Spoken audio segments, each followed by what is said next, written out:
말씀드리면요, 지금부터 1시 정도까지 이제 거제 화상 강연이 이어질 예정이고, 그리고 이제 1시부터 1시 10분 정도 잠깐 짧게 휴식 시간을 가진 다음에 1시 10분부터 2시까지 이제 저자와 여러분들과 질의응답 및 토론 시간을 가져보는 것으로 하겠습니다. 자, 그리고 오늘의 강연자 앤드류 로스 선생은 이제 지금 미국 뉴욕에 거주이기 때문에 뉴욕 현지 시각으로 이제 밤 11시가 좀 넘은 시각이 되겠죠. 그래서 이제 크레디토크라시 한국어판 출간을 기념하는 오늘 강연을 위해 이제 늦은 토요일 밤을 특별히 이제 내준 강연자에게 일단 이제 박수를 보내는 것으로 오늘의 행사를 시작하도록 하겠습니다. This is applause for you for giving us time at Saturday, 11 o'clock at night in New York. Thank you for doing this today. Thank you. It's my pleasure. You all. I can't hear you really right now. Can you try again? How does that sound? For some reason, the sound is very notched. I don't know how to tell it. Can you try again?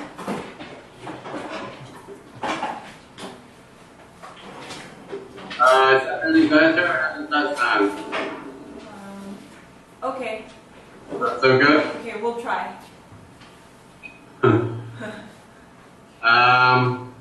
Well, thank you for coming and thanks to everyone involved in the translation and the production of the book. And the conversation that I want to have today is about credit and debt, of course, which is the engine house of modern capitalism. And some of you might be familiar with the widely circulated data of Thomas Piketty and Emmanuel Saez. Therefore, you know that credit and debt are the primary source of accumulation for the 1% of economic rents. 네, 일단 오늘 와주셔서 고맙고요. 번역해 주셔서 또 책을 이렇게 출판해 주셔서 고맙습니다. 오늘 전 여러분과 현대 자본주의의 착오인 신용과 부채에 대해서 대화를 나누고 싶습니다. 널리 유통되고 있는 토마 피케티와 엠마뉴엘 사이즈가 제시한 통계에 납득을 하신다면 오늘날 사회 1%에게 축적의 원천은 경제적 지대의 형태를 띠는 신용과 부채라는 것을 알고 계실 겁니다. Of course, thanks to Piketty's book Capital, there has been a lot of attention recently to the rent-driven accumulation, but less attention to their correlate, which is the accumulation of personal debt. And if you think about it, you can't have one without the other. You can't have the accumulation through rent without having an accumulation of personal debt. 물론 피케티의 책 21세기 자본 덕분에 최근 이렇게 지대가 추동하는 축적이 많은 주목을 받았지만 그런 축적과 관계가 있는 개인 부채의 집적에 대한 관심은 훨씬 덜했습니다. 근데 생각을 해보면 지대가 추동하는 축적은 개인 부채의 집적 없이는 불가능합니다. 그러니까 하나가 없으면 다른 하나가 있을 수 없습니다. 그렇다면 무슨 일이 벌어진 것일까요? So our current decade began with some good news. Because overall household debt and debt service as a percentage of income increased from a very high level for the Okay, the sound situation is kind of bad right now. How about if you try speaking a little bit far from the mic? I'm not sure what to do. Okay.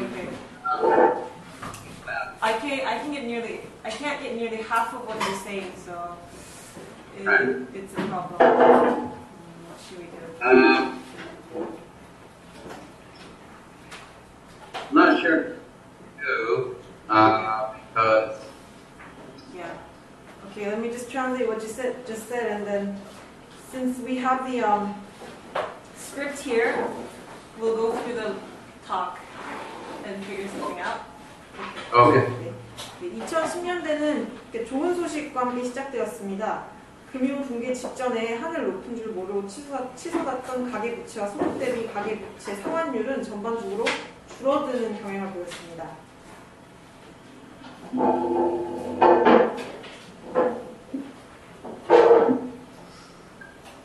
So the decrease was largely because of a reduction in housing debt, but in the U.S. and many other countries, this deleveraging trend downwards stopped in 2013.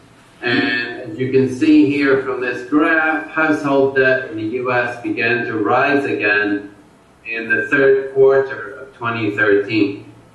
이런 현상은 상당 부분 주택대출 감소로 인한 현상이었습니다. 그러나 미국과 많은 여러 나라들에서 이 하향하는 딜레버리징 현상은 경향은 2013년에 멈췄습니다. 그리고 저 표에서 보이듯이 미국에서 가계부채는 2014년 3, 4분기부터 다시 상승하기 시작했습니다. So mortgages, auto loans, credit card balance, all of these began to rise again, and student debt, which of course in the U.S. hasn't abated at all since is now approaching $1 billion, with record levels of default. In Korea, household debt 41 trillion won, which is $33 billion, in the fourth quarter. And this is the biggest quarterly record and reached an all-time high of 1,200 trillion. And the McKinsey report last year showed that global debt had increased by $7 trillion since the financial crash and approaching $200 trillion. 대출, 오토론, 신용카드 대금은 다시 상승하기 시작했고 2008년부터 물론 전혀 줄지 않고 있던 학자금 부채는 1조 4천억 달러에 근접하기 시작했습니다. 채무 불이행 수준은 기록적인 수준입니다.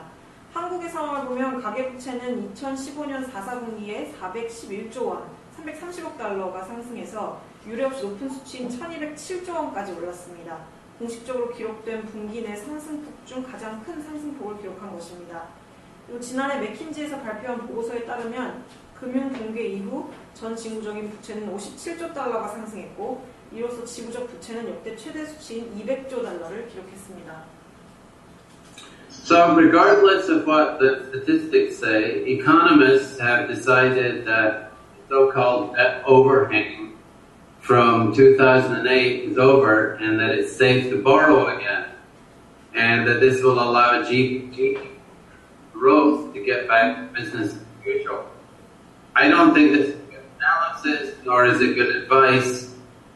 With global debt at $200 trillion, a debt overhang is one of these very strange concepts that used to rationalize an otherwise unsustainable or high-risk condition.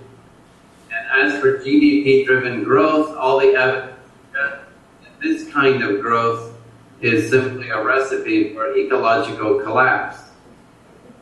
이 수치들이 무엇을 말하든 간에 경제학자들은 심지어 신자유주의 비판적인 학자들마저도 2008년에 소위 채무과잉 사태가 끝났고 다시 돈을 빌려도 괜찮은 상황이 되었고 대출이 다시 우리를 평상시의 GDP 주동 성장으로 돌아가게 해줄 것이라고 결정을 했습니다.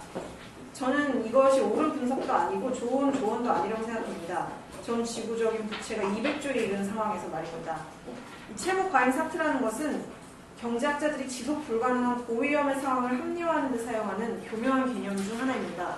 GDP가 추동하는 생산이라는 것도 모든 증거들은 이런 종류의 성장이 그저 생태적 재앙을 가져오는 방안일 뿐이라는 것을 보여주고 있습니다. So in my book, I argue that today's society, which I call a credit card, where almost everyone is up to their neck in debt that can never be repaid, nor is it supposed to be repaid.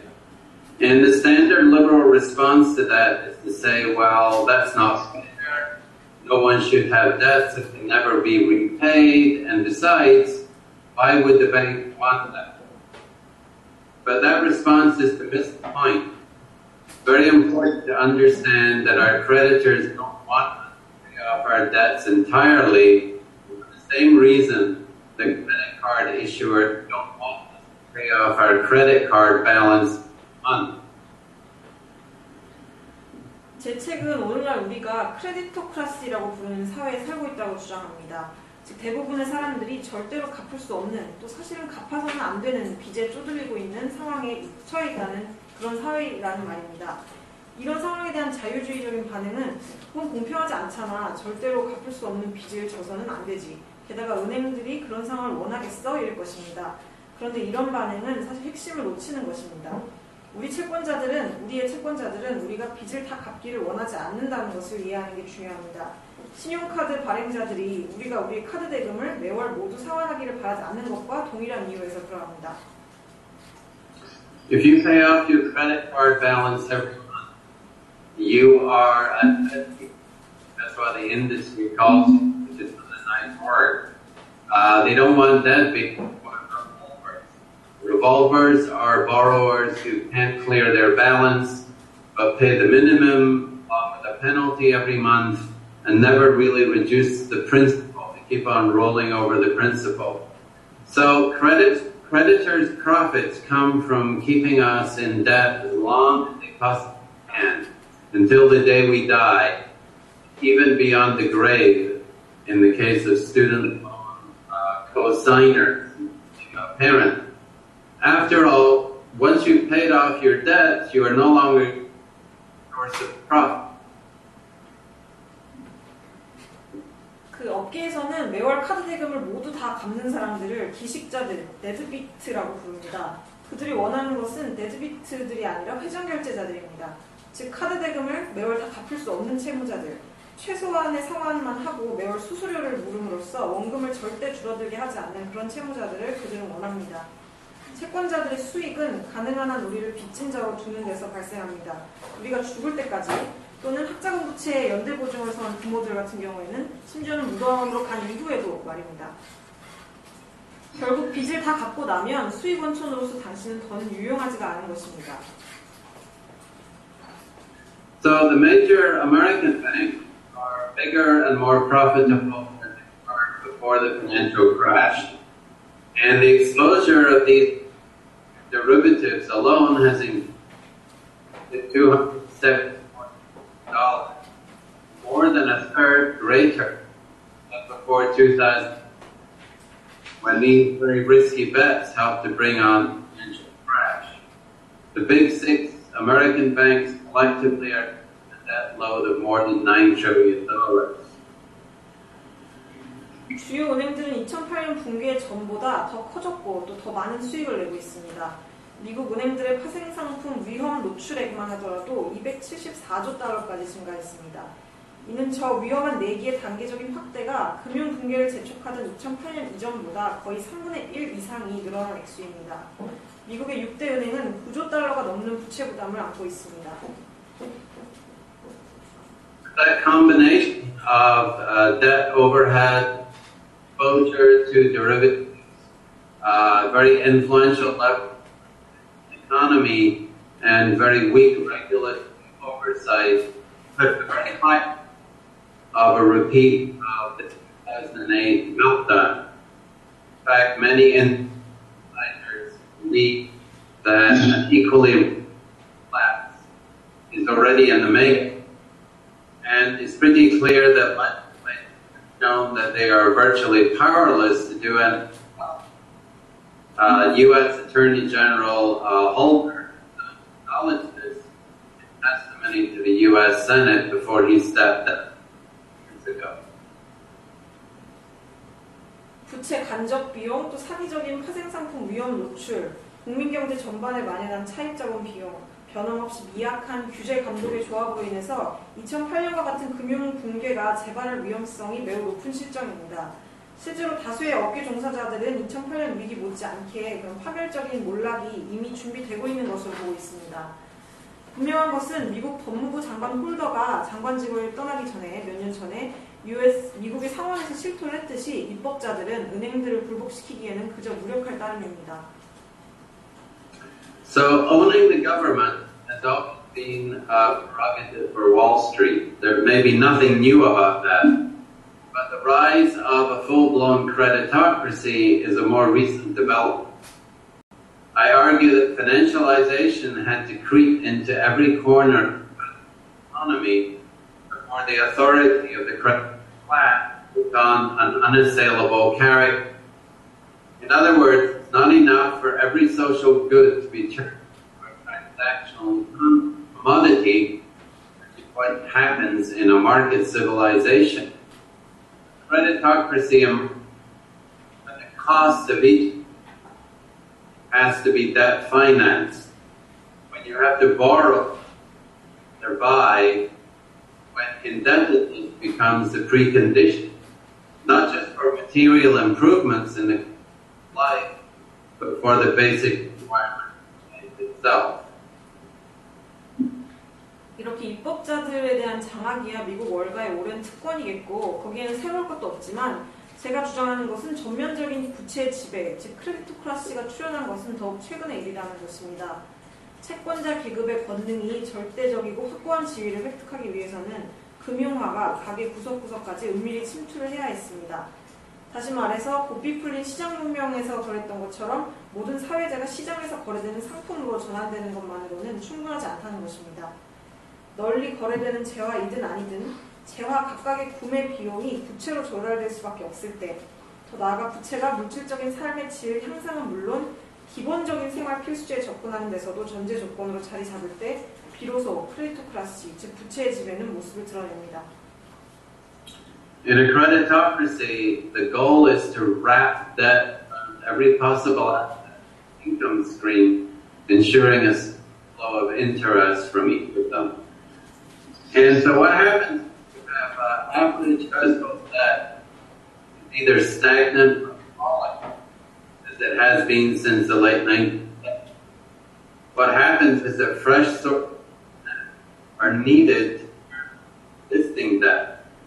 And this formula was very neatly captured in a bumper sticker in the 90s, which was, I use card, a Visa.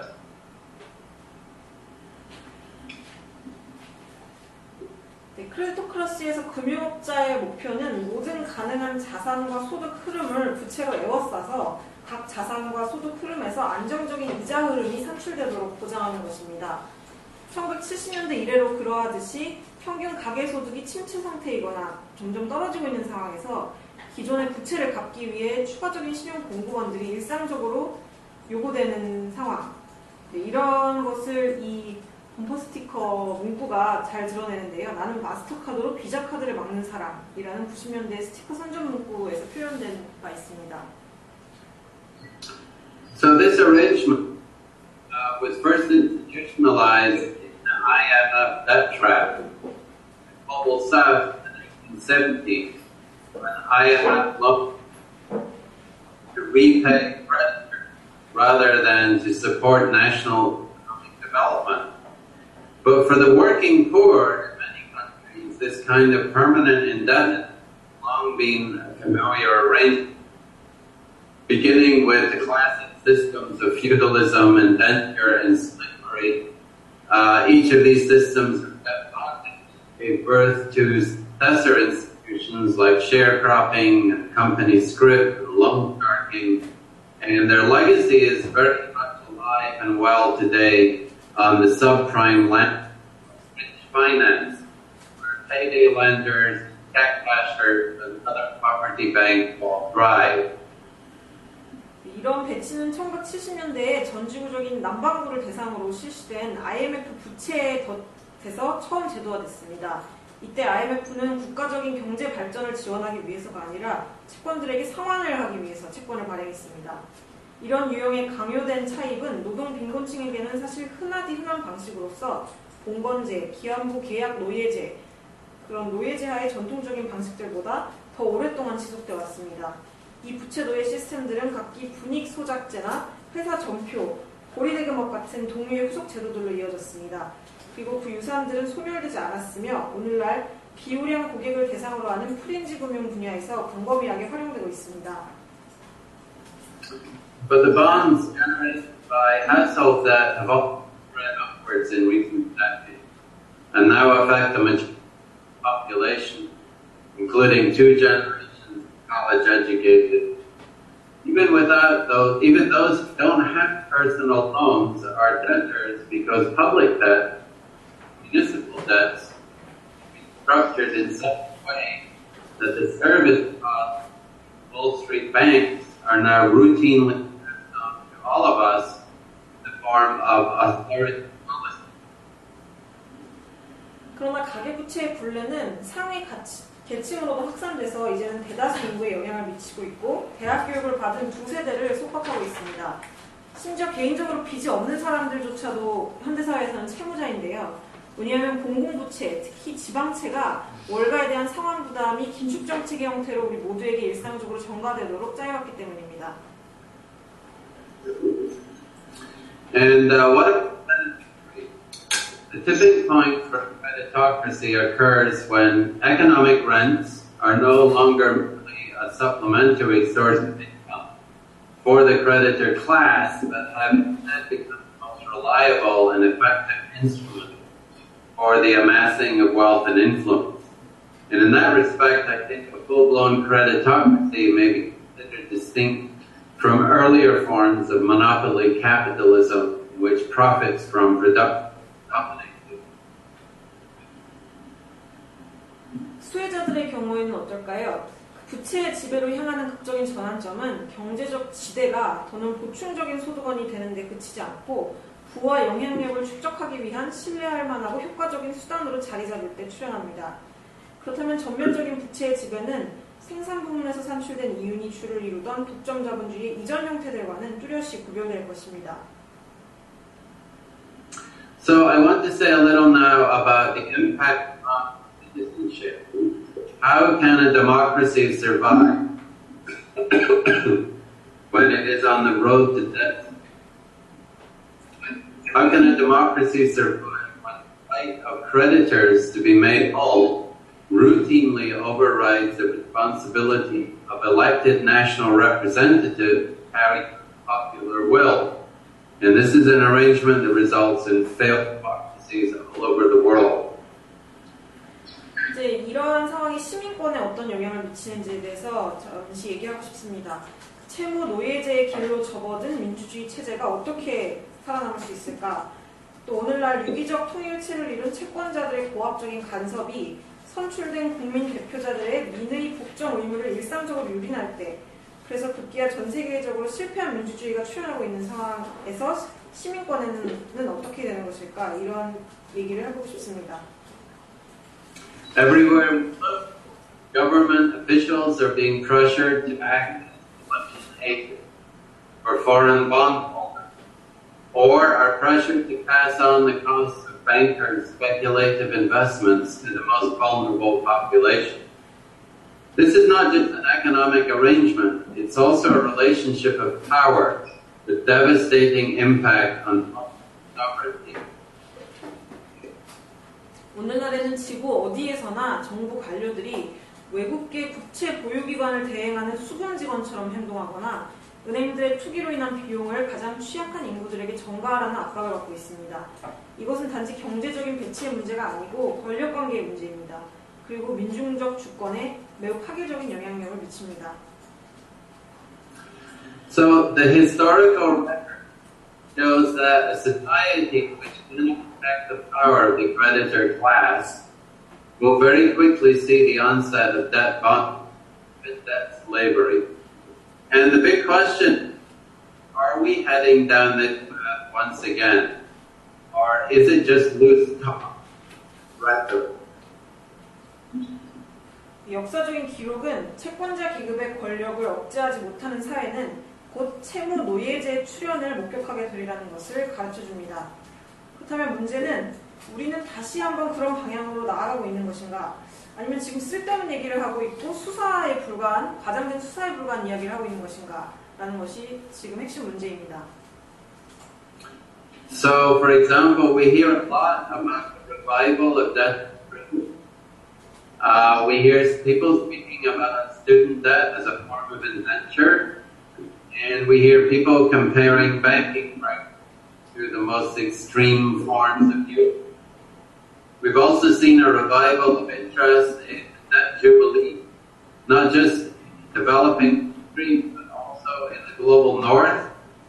And the debt jubilee is very evocative of macro solutions that were hatched in the world by Wolf, so desperate to restore the balance of popular power in their favor that they abolished all the free debt slaves and returned money to the original owners. 최근에 많은 사람들이 채무자 감옥이 부활하고 있다고 환기를 하거나 아니면 학자금 부채를 기한부 노예계약의 한 형태로 비난을 하거나 또는 월가나 대부업계 금융관 행동들을 과거에 있었던 가장 극단적인 고리대 형태들과 비교를 하면서 이야기를 하는 경우를 많이 볼 수 있습니다. 또 개발도상국은 물론 북반구에서까지 부채 희년제, 그러니까 뎁 주빌리에 대한 관심이 다시 되살아나고 있고 이런 것은 고대 세계의 통치자들이 모든 사람이 이제 빚에 빠진 상황을 해결하기 위해 고안한 해결책들을 상기시킵니다. 그러니까 통치자들은 은전을 베풀어서라도 민중들 사이에서 힘의 균형을 복원하기 위해서 사력을 다하던 고대 세계의 통치자들은 기존의 부채를 전면적으로 폐기하고 또 채무 노예를 해방했으며 원소유자들에게 토지를 되돌려주는 어떤 그런 해결책들을 쓴 바 있습니다.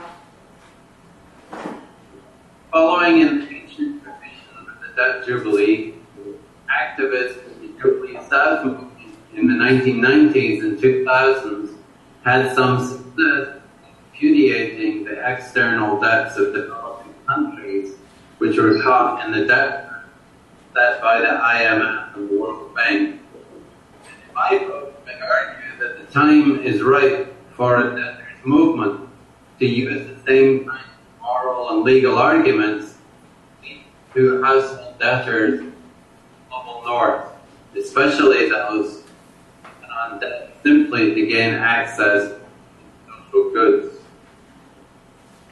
방금 설명했던 고대의 희년 전통을 따라서 1990년대와 2000년대의 남반구의 주빌리 운동 활동가들은 IMF와 세계은행이 설치한 부채의 덫에 사로잡힌 개발도상국가들의 외채를 탕감하는 데 일부 성공을 거두었습니다. 제 책에서 저는 채무자 운동이 북반구 가계부채 채무자들의 부담을 덜어주기 위해서 우리와 동일한 종류의 도덕과 법적 주장들을 사용할 때가 되었다고 주장합니다. 즉 남반구 주빌리 운동과 동일한 종류의 도덕과 법적 주장들을 사용할 때가 되었다고 주장합니다. 특히 고작 기본적인 사회제에 접근하기 위해서 가계들이 짊어져야 했던 부채에 대해서 말입니다. Governments have now had more than 7 years to deliver debt relief and have shown that for cannot do so.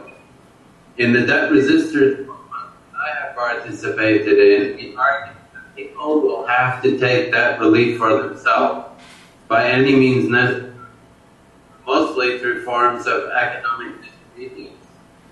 So what I've done is a summary of some of the arguments which are underpinning the debt refusal.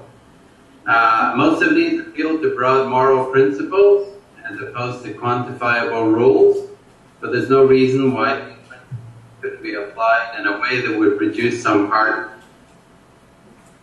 정부들은 7년이 넘는 시간 동안 채무 경감을 할 수 있었음에도 하지 못했고 어떤 이유에서든 그러한 조치를 취할 수 없다는 점을 보여줬습니다.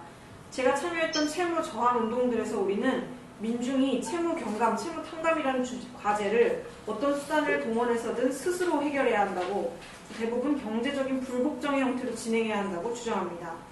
그래서 아래에서 저는 부채 거부 주장을 뒷받침하는 논거들 가운데 일부를 개발하고자 합니다. 이런 논거들 대부분은 개량화할 수 있는 규정들이 아니라 포괄적인 도덕적 원칙들에 호소합니다. 그렇다고 하더라도 이 원칙들을 어느 정도 구체적인 수치를 산출하는 방법에 적용하지 못할 이유는 없습니다. So here's the first one. Loans which either benefit the creditor only or inflict social and environmental damage on individuals, families, and communities should be renegotiated to compensate for harms. 첫 번째는 채권자에게 일방적으로 이익을 안겨주거나 개인과 가족, 공동체에 사회적, 환경적 손상을 입히는 대출은 피해 보상을 위해 재협상되어야 합니다. Lending to borrowers who cannot repay is unscrupulous, and so the collection of such debt will not be honored. In other words, making loans that clearly can never be repaid in full is a more delinquent act than being unable. 두 번째는 상환 능력이 없는 채용자들에 대한 대부는 부도덕하다.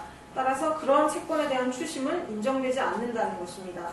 다시 말해서 누가 보더라도 완전히 상환될 가능성이 전혀 없는 대부를 실행하는 것은 빌린 돈을 갚지 못하는 것보다 더 사회적 규범에 어긋나는 행위입니다. The banks and beneficiaries have done very well. They've been paid enough already. Do not need to be additionally reimbursed. As the creditor class produces phony wealth and fake growth and no lasting prosperity to society as a whole, it deserves nothing from us in return. 상여금과 이익금, 배당금으로 넘쳐나는 은행과 그 수혜자들은 이미 충분한 대가를 지불받았습니다. 저들은 이미 충분하게 돌려받았으므로 추가적인 상환은 불필요합니다. 다시 말해서 채권자 계급은 가공의 부와 허구적인 성장을 야기하며 따라서 전체로서의 사회에 지속적인 번영을 가져다 주지도 않습니다. 그러므로 이 계급은 우리에게서 그 무엇도 되돌려 받을 자격이 없습니다. The credit was not theirs to begin with. Most of it was a previous power of money, thanks to fractional pricing and the magic of derivatives. The right to claim unearned income from debts created should not be recognized as binding. 대부금은 원래 저들의 소유가 아니었습니다. 저들은 대부 재원 대부분을 부분 지급 준비 제도와 파생 상품의 마법에 의지하는 수상적인 신용 창조의 효력을 매개로 입수했습니다. 그처럼 손쉽게 창출된 부채에 근거한 불로소득 청구권은 구속력을 갖는 것으로 볼 수 없습니다. And I say that because there's still a fantasy about bankers lending money to you, which isn't how it happens. The truth is that money is created as interest-bearing debt, comes into existence only when you sign a loan agreement. It doesn't exist before that. But its full-term value added instantly to the bank's balance sheet as an asset. So every time we sign it, we're creating for the bank, and the bank is adding to the balance sheet. 제가 이 얘기를 하는 이유는 은행이 여러분에게 돈을 대출해준다는 환상이 아직도 존재하기 때문입니다.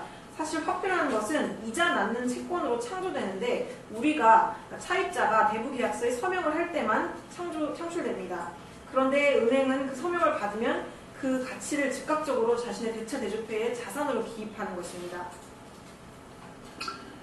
Even if actual debt is not intentionally imposed as political constraints, they unavoidably stifle our capacity to think freely, to act conscientiously, and to fulfill our democratic responsibility. So economic disobedience is justified as a protective deed on behalf of democracy. 비록 정치적인 제약 조건들처럼 의도적으로 부과되지는 않았을지라도 가계부채는 불가피하게 우리의 자유로운 사고 능력, 양심에 따른 행동 능력과 민주적 책임 수행 능력을 억압합니다. 경제적 불복종은 민주주의를 보호하는 정당한 행동으로 인정됩니다. The business of extracting long-term profits from our short-term to access subsistence resources or vital common goods like education, healthcare, and public infrastructure is usurious, antisocial conduct, condemned or outlawed and not indemnified. 생존 수단이나 교육, 의료, 공공기반시설 같은 필수적 공통재 이용과 관련된 단기적인 필요로부터 장기적인 수익을 뽑아내는 행위는 고리대에 해당합니다. 따라서 그러한 행위는 법적으로 무효화되어야 합니다.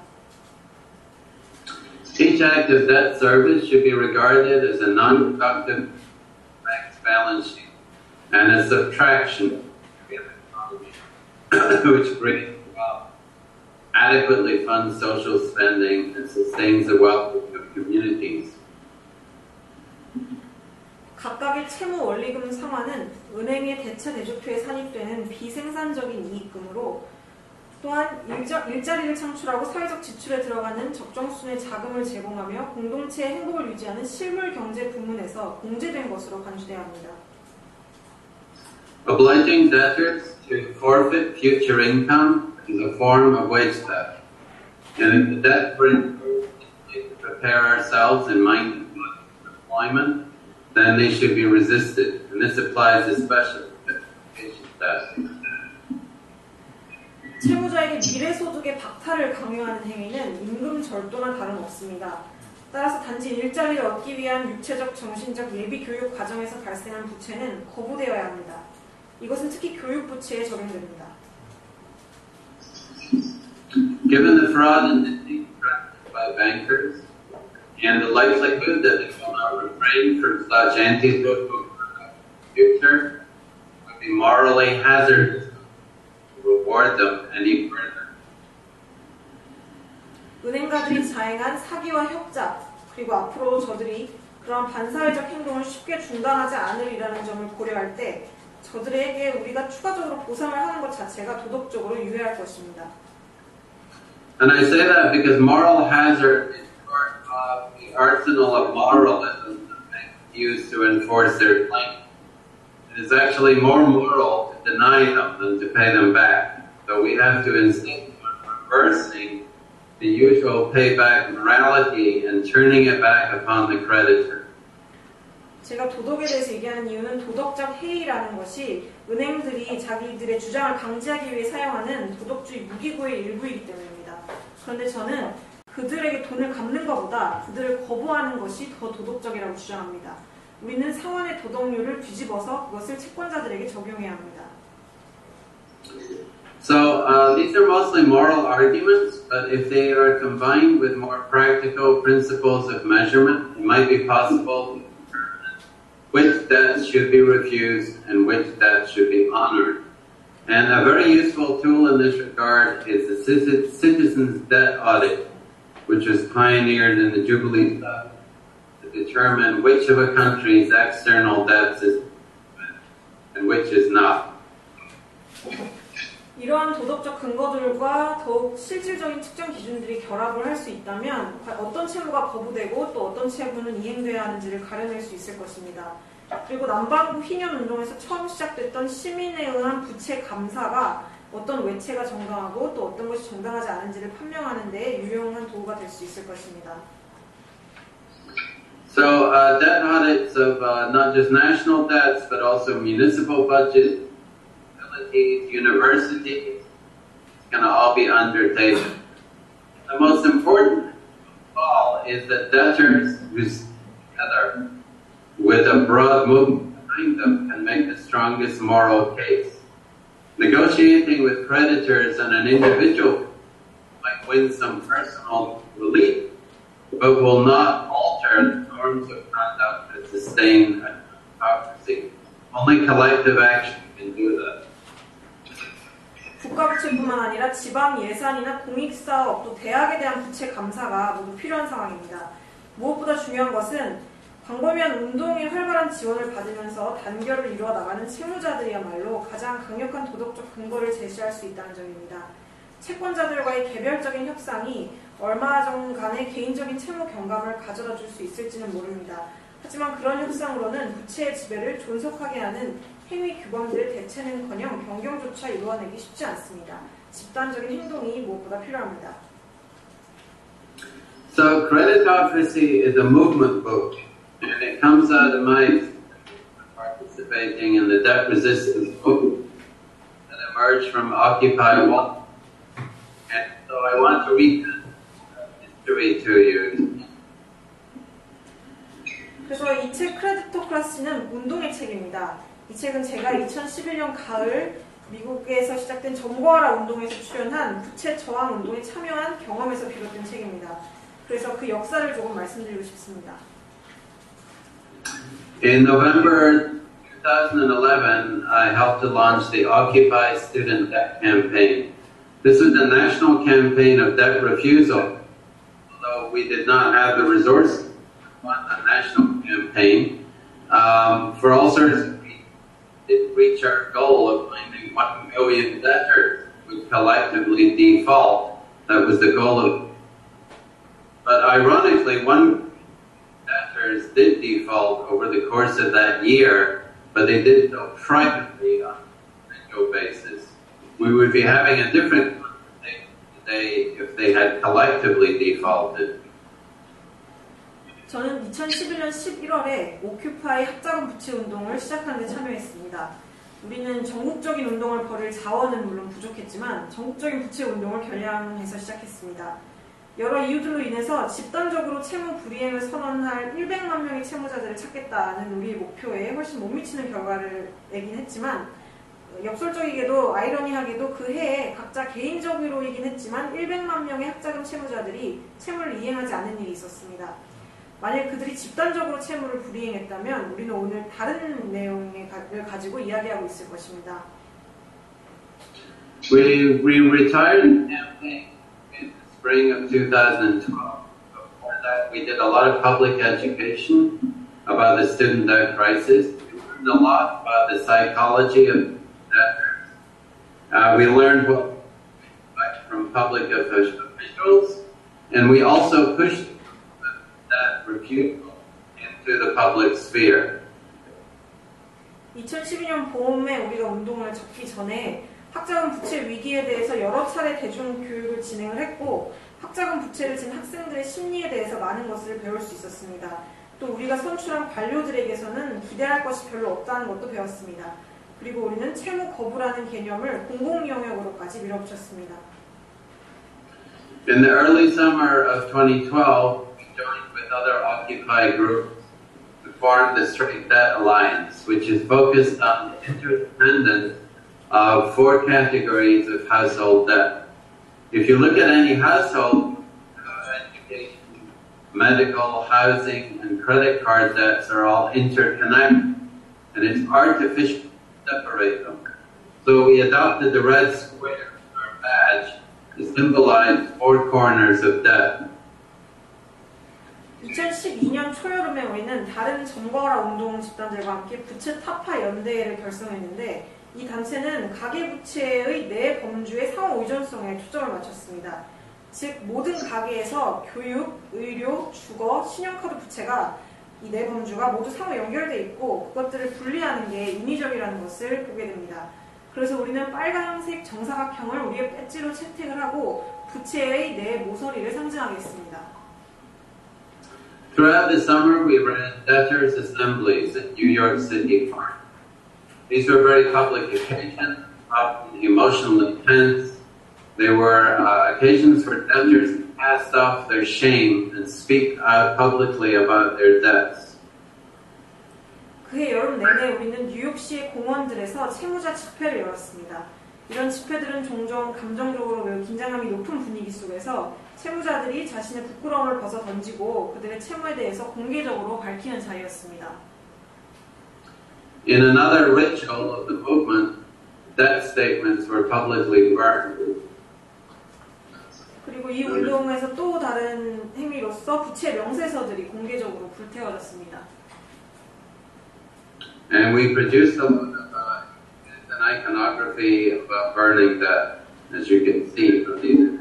그리고 이 저 파워포인트에서 보이듯이 그 부채를 태우는 것에 대한 저런 이미지들을 만들었습니다.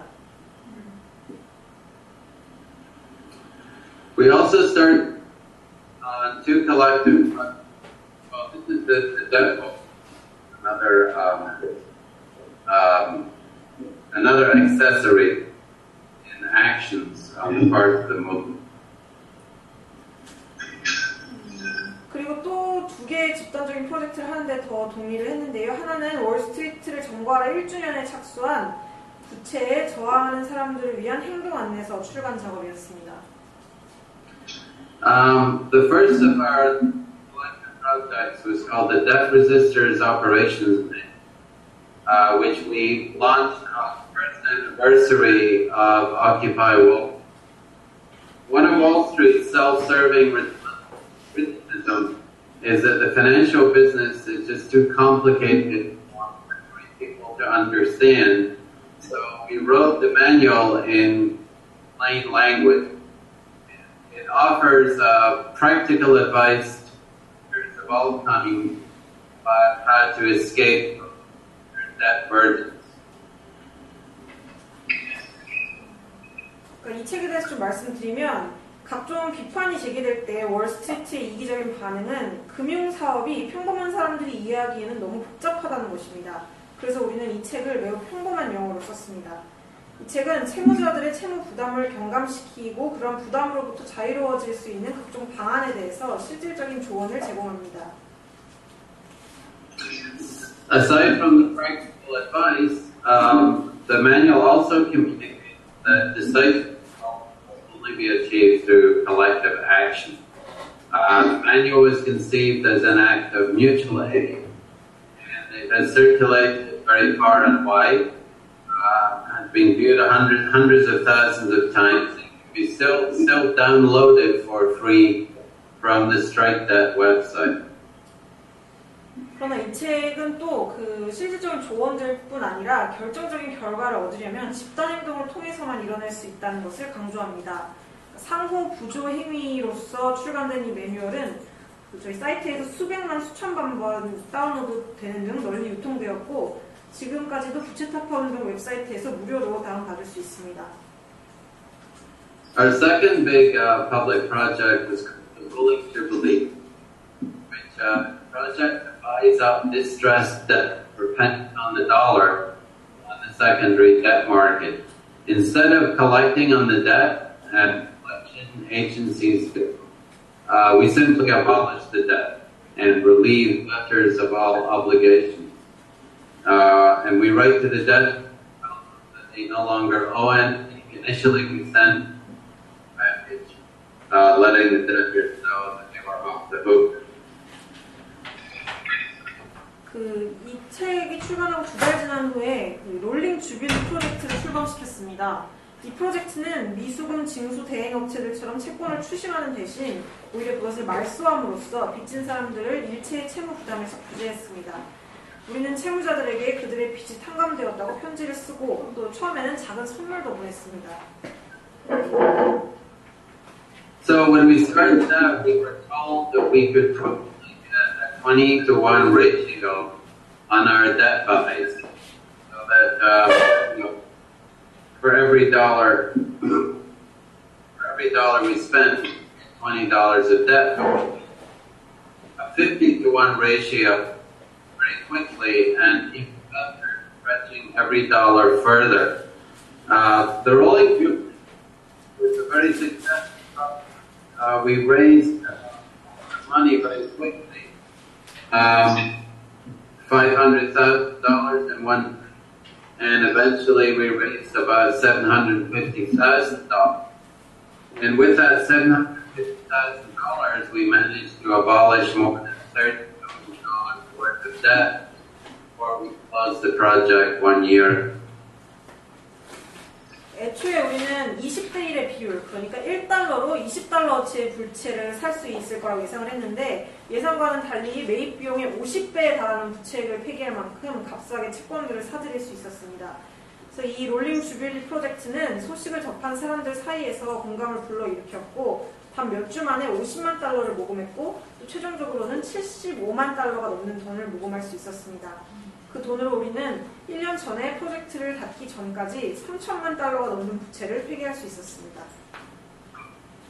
Aside from helping out many debtors, the project was designed to expose the predatory nature of the marketplace in second debt.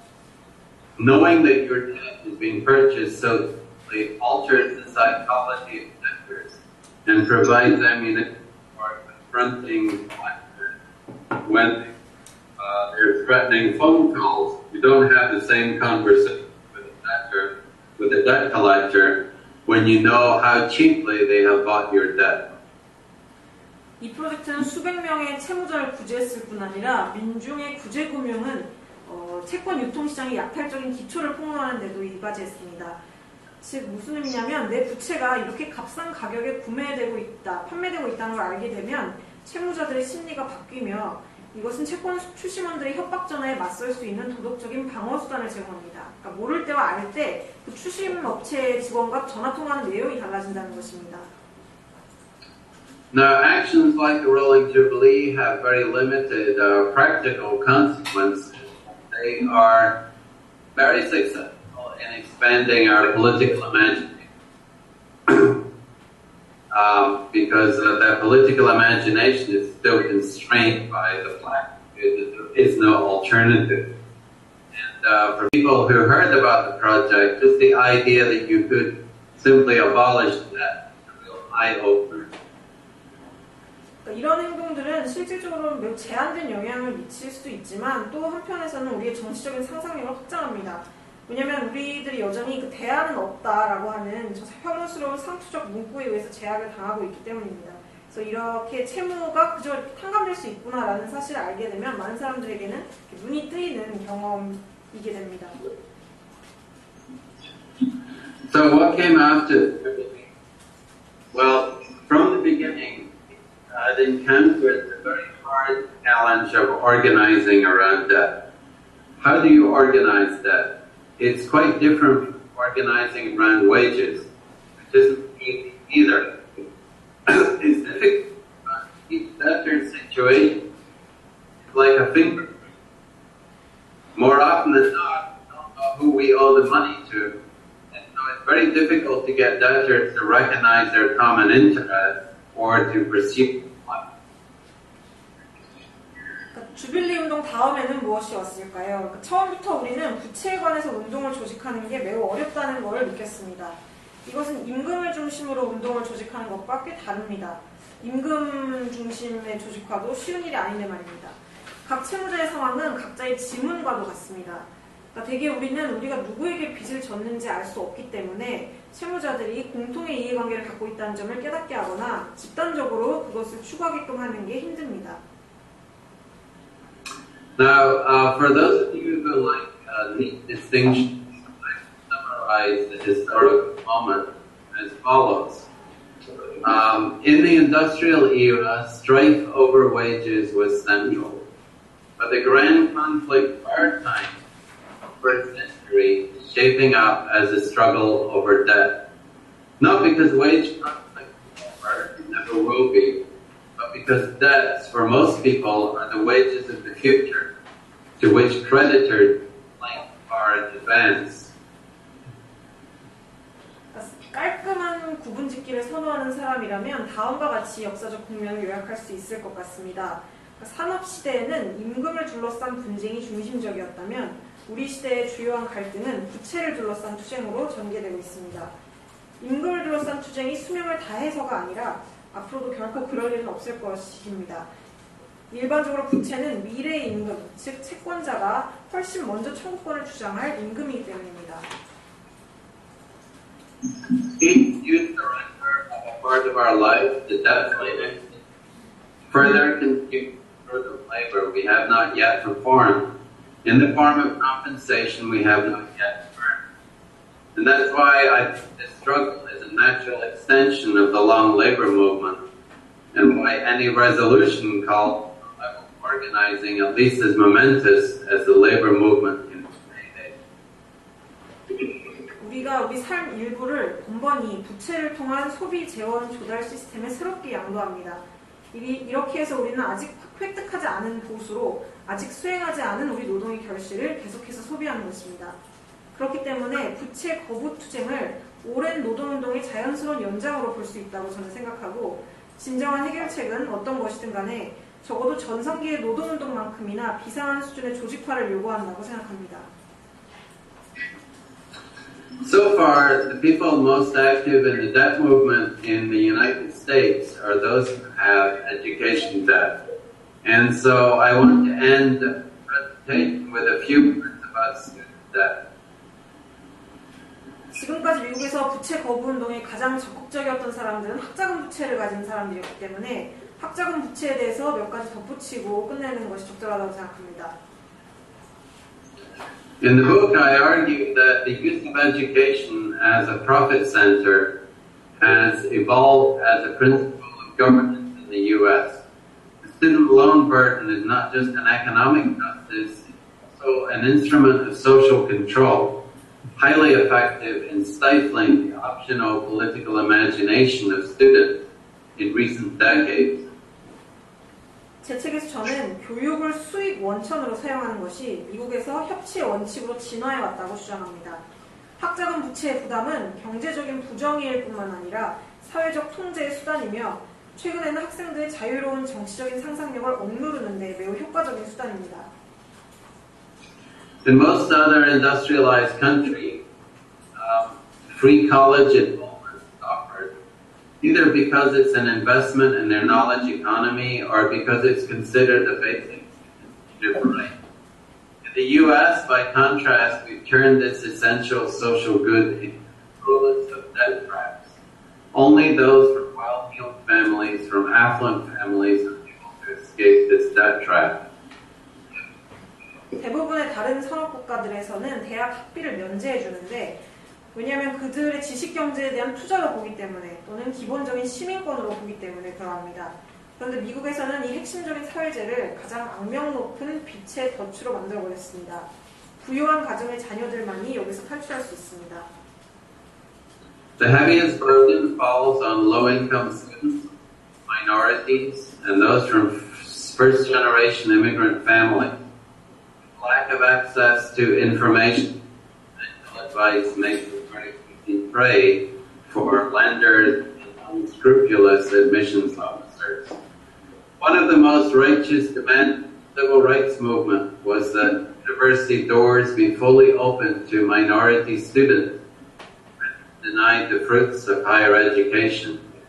But when you look at the response over the last century, or the last half century, we can see that the right to education has been replaced by the right to access educational loans.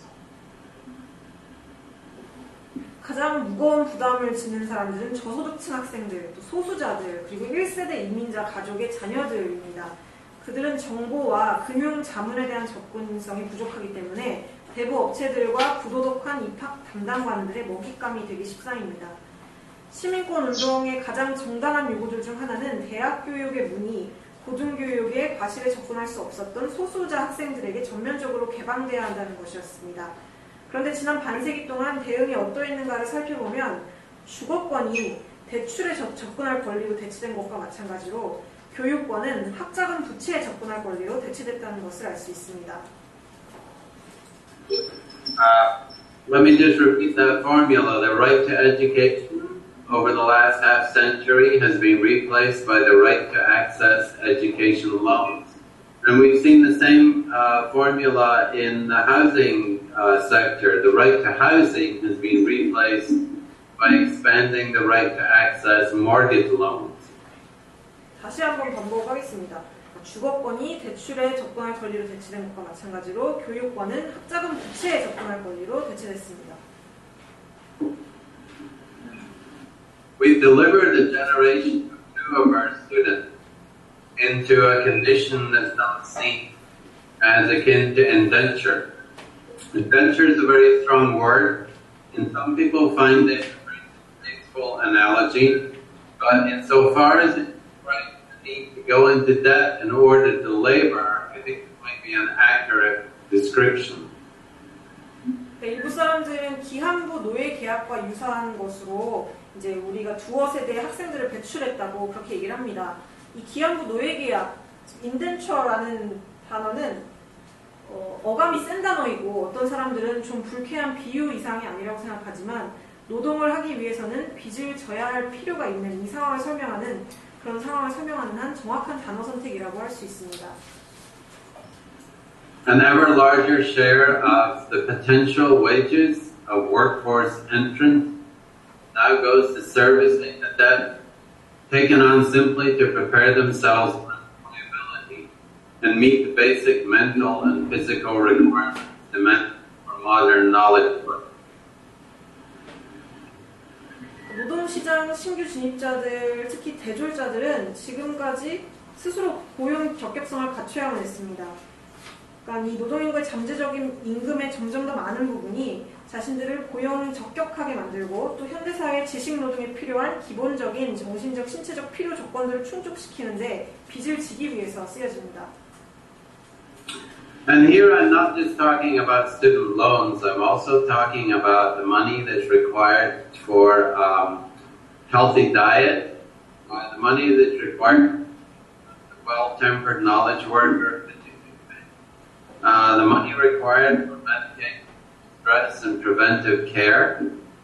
You add on the cost of homeschooling. Everyone now knows that you need a master's degree rather than a bachelor's degree for the employment in the knowledge economy. And then you throw in the cost of self-support, which many students increasingly have to provide in the form of an internship. As the price of entry into any line of work that requires a college credential. 저는 여기서 학자금 부채만 얘기하는 것이 아니라 아까 우리의 건강한 식생활이라든지 운동을 하는 데 들어가는 비용이라든지 정신건강 유지 비용이라든지 뭐 스트레스와 예방적인 치료를 위한 약품들 모든 것을 다 얘기를 하는 것입니다. 거기에 이제 숙련 비용까지 추가됩니다. 다시 말해서 지식경제 아래에서 제대로 된 취업 경쟁력을 갖추려면 학사학위만으로는 안 되고 석사학위가 필요하다는 기존의 통념 때문인데요. 그런데 대체로 석사 과정에는 이용 가능한 학자금 지원 제도가 드뭅니다. 게다가 대학교 정도의 학위를 요구하는 직종에 진입을 하려면 최소 한 차례 이상의 교육 실습을 거치는 동안 그러니까 인턴십을 거쳐야 되고 그 과정에서의 비용은 다 자기가 스스로 부담을 해야 됩니다. Time and resources expended on all of these things are more and more perceived as a hedge against falling below the threshold of viability in the decade to come. And I can hardly blame any of my students for adopting this calculating outlook, as they often do, although it's perfectly consistent with the mentality of society. 이 모든 기본 요구들을 충족하는 데 들어가는 시간과 자원은 점점 더 향후 수십 년 사이에 고용 가능성이 한계치 이하로 하락할 것을 대비하기 위한 금융상품 용어를 빌리자면 위험 분산 수단으로 간주되고 있습니다. 그러니까 학생들이 종종 계산적인 관점을 취하는 것을 볼 수가 있는데요. 그렇다고 해서 그들 중 누구를 비난할 수 없다고 생각합니다. High schools in the U.S. are repeatedly told that a college degree is the ticket to a decent livelihood, but the jobs economy doesn't match promising.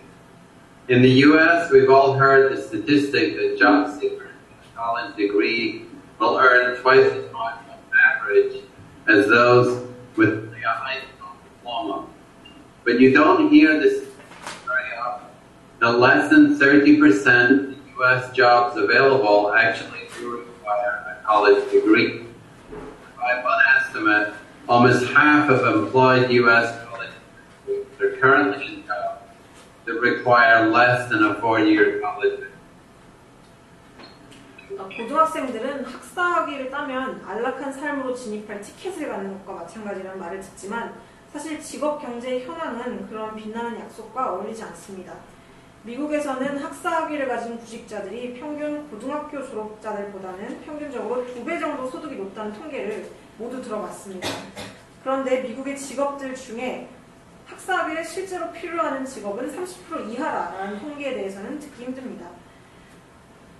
한 보고서의 추정치에 따르면 현재 취업 중인 미국의 대졸자 가운데 절반가량은 4년제 대학 미만의 교육 수준을 요하는 직무에 종사하고 있습니다.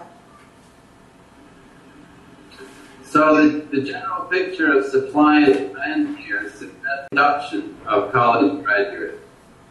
And yet the existing output compared unfavorably that of countries like China and Korea, and is urged upward. Some industrial quota to redouble. If I could put it simply, the U.S. industrial policy is aimed at boosting the numbers of those with degrees, but not at the kind of jobs needed to absorb graduate population.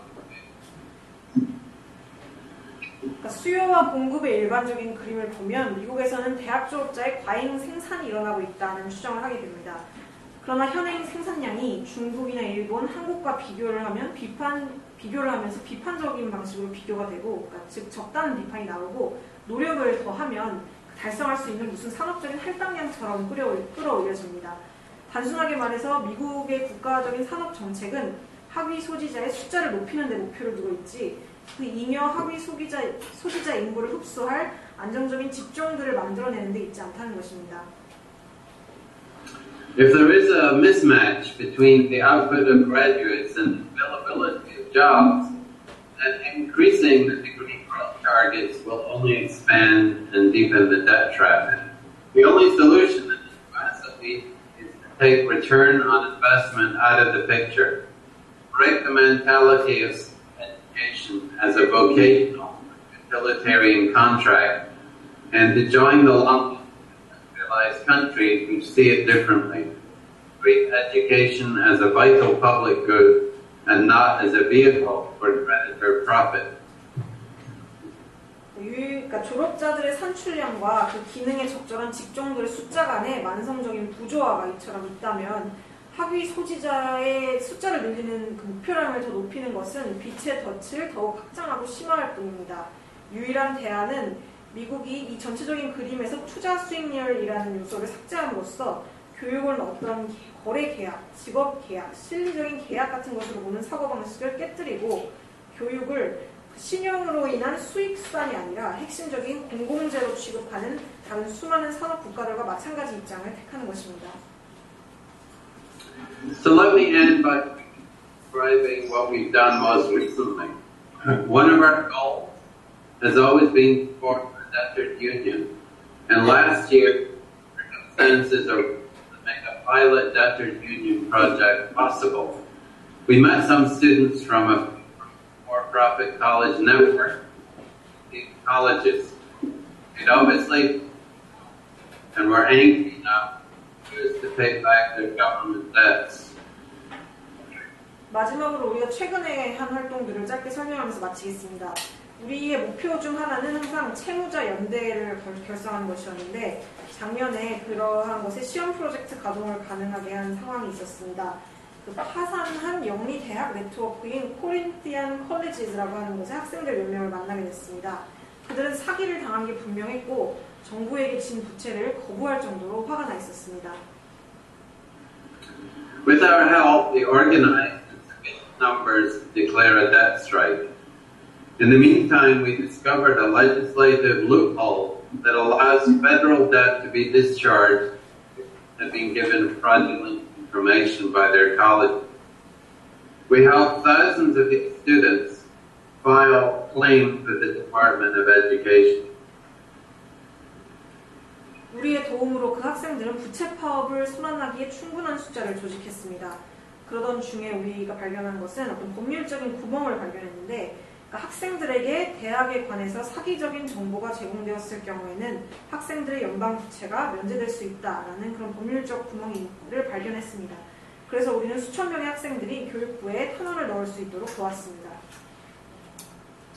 So some of these claims have been very successful. The debts were discharged by the government. Many others are awaiting the government decision. But this is the first time collective debt strike or a collective has produced results. And overall, the claim of these students involved millions of dollars. We're planning a much larger fall as the movement grows. 그 일부는 성공적이었고 그들의 부채는 면제됐습니다. 그리고 다른 많은 일은 정부의 결정을 기다리고 있는 상황인데요. 그러니까 처음으로 이런 집단적인 부채 채무자들의 연대행동이었던 결과를 이뤄낸 그런 운동입니다. 그리고 전반적으로 이 탄원 절차에는 수십억 달러가 걸려있는 상황입니다. 그리고 이번 가을에는 운동이 성장을 하면서 보다 대규모의 부채 파업이 계획되어 있습니다. So unlike the Occupy student debt where I started out, which a very large number of debtors, 1 million. This time we started very small. We've been growing organically from that very small base and showing that we have a proof of concept. We have a model that actually works and can produce results. And after that, the goal is to scale up and produce something bigger in the way of a debtor's union. 그래서 100만 명이라는 숫자를 큰 숫자를 목표로 했던 전과라 오큐파이 학자금 부채 운동과 달리 우리는 이번에는 작게 시작하고 그 소규모를 기초로 유기적으로 성장하고 있습니다. 그리고 이 사례는 우리가 실제로 결과를 낼 수 있는 실질적인 모델을 갖고 있다는 것을 보여주고 그리고 채무자 연대를 통해서 계속해서 운동을 이어나갈 계획입니다. So I think I'm going to stop there and take any questions. 여기까지 하고 질문 받도록 하겠습니다. 쉬는 시간 할까요? We're gonna take a short break for about 10 minutes. Okay. And then come back. All right. 네. 지금까지 330여 페이지의 분량이 나라는 크레디토크라시에 대해서 75분이라는 게 짧은 시간으로 우리에게 많은 것을 알려주신 로스 선생님과 그리고 순차통역으로 내용을 빠짐없이 전달해준 김정현 편집자님께 다시 한번 박수를 보내는 것으로 일단 가겠습니다. 그리고 이제 10분 정도 쉬는 시간을 가질 예정이고요. 그리고 화장실하고 정글 등 편의시설 1층에 있습니다. 그리고 1층에서 크레디토크라시를 비롯해서 이제 갈무리 출판사에서 나온 도서들을 10% 할인 판매하고 있으니까요. 오늘 책 구입을 하시는 분들은 특히 이제 출판사 다른 책들을 선물로 아마 드리는 것 같습니다. 예, 일단 10분 정도 휴식을 갖도록 하겠습니다.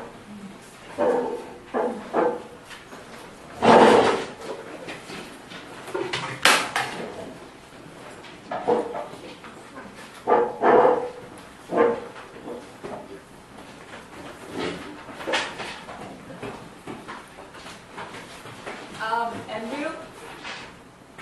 Yeah.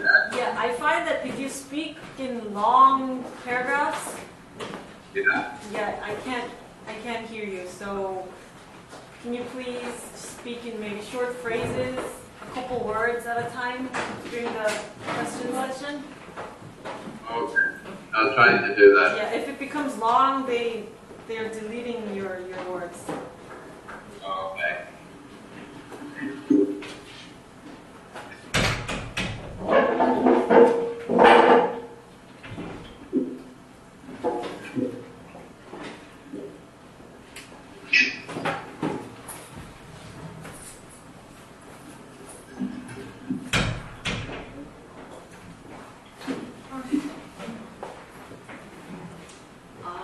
나는 착각했어요.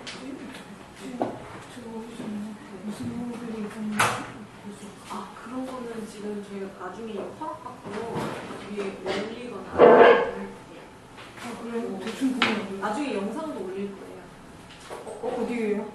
저희 유튜브 계정에. 근데 질문을 하려면 좀 알아야 될 텐데. 지금 질문 못하겠네요.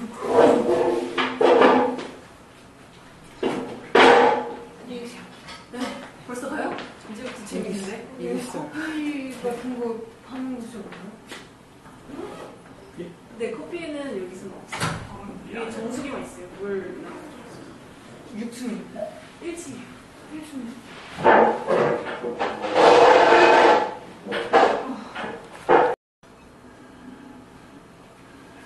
지금부터 한 2시까지 질의응답하고 의견 교환 시간을 갖도록 하겠습니다. 근데 물론 이제 자유롭게 질문과 의견들이 오가는 자이긴 합니다만 다만 이제 아시겠지만 지금 현재 통신 상황도 그렇고 그다음에 이제 언어적 문제도 없지는 않으니까요. 되도록이면은 핵심만 줄여서 명확하고 간결하게 질문을 해주시거나 아니면 이제 본인의 의견을 밝혀주시는 게 어떤 이제 좀 더 이제 효과적인 질의응답 자리가 되는 기적이라고 생각을 합니다. 그래서 그 정도만 증명을 해주시고 같이 참여를 해주시면 될 것 같고요. Okay, we'll now begin the discussions. Okay. Take questions.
Would anyone like to talk about the situation in Korea and challenges facing individuals? 한국에서의 부채 상황에 대해서 얘기하고 싶으신 것 같으신가요? 각 개인들이 처해 있는 어떤 어려움들에 대해서 얘기를 해주시면 좋을 것 같은데요. 아니면은 정치 얘기를 정치 아니면은 저기 혹시 학자금 대출 아직도 못 갚으신 분들이 있습니까?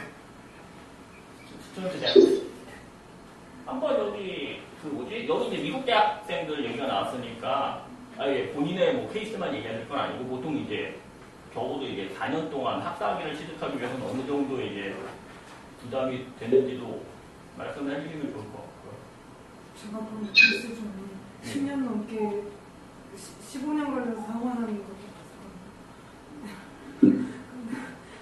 그런 사람들은 그 약간 15년쯤 전부터 등록금 투쟁을 하고 있어서 반값 등록금 운동 이런 걸 하고 있거든요. 15년 이상 더 됐는데 아시다시피 성공 못했다고 볼 수 있죠. 그러니까 그 예를 들면 서울시장을 당선시키면서 서울시립 때만 약간 혜택을 본 그런 정도 있어서 한국에서는 그렇게 정치적인 힘을 빌리지 않고서는 해결할 수 있는 문제가 별로 없다고 다들 생각하고 있기 때문에 그러니까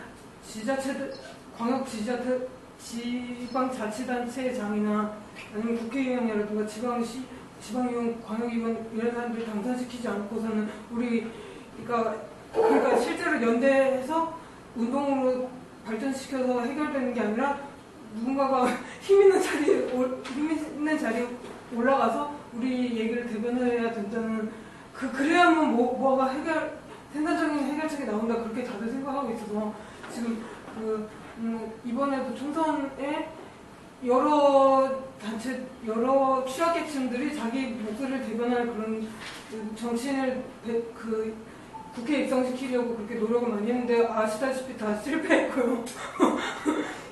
지금 학자금 대출 문제에 관심을 보일 만한 그 청년이라고 할 수 있는 사람들은 3명이 국회에 들어갔는데 그 중에 아무도 이런 부채 문제에는 관심이 없기 때문에 참 굉장히 요원하다고 볼 수 있죠. 한국에서 이 상황은.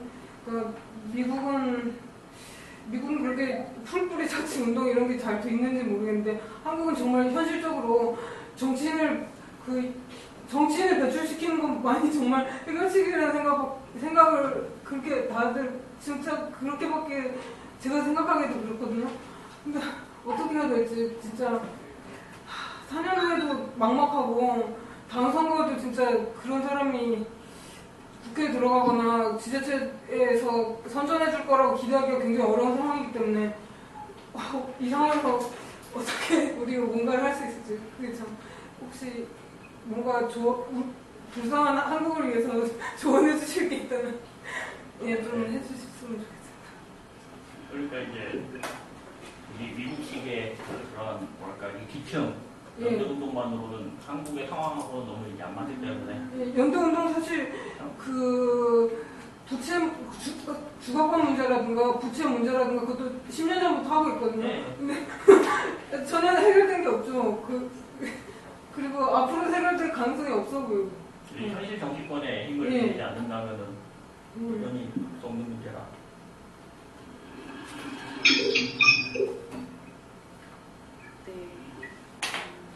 My question is that it seems difficult in Korea to do something, to get some outcome out of any collective movement from the bottom.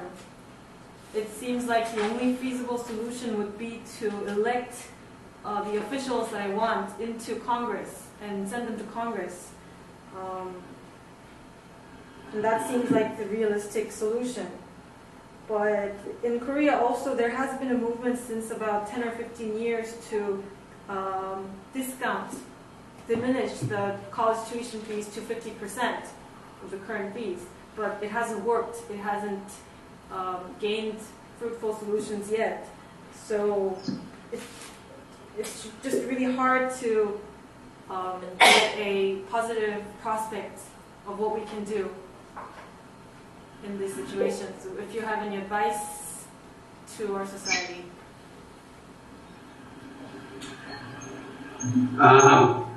Yes, it is very difficult. Organizing around that is, as I said, more difficult than organizing around wages.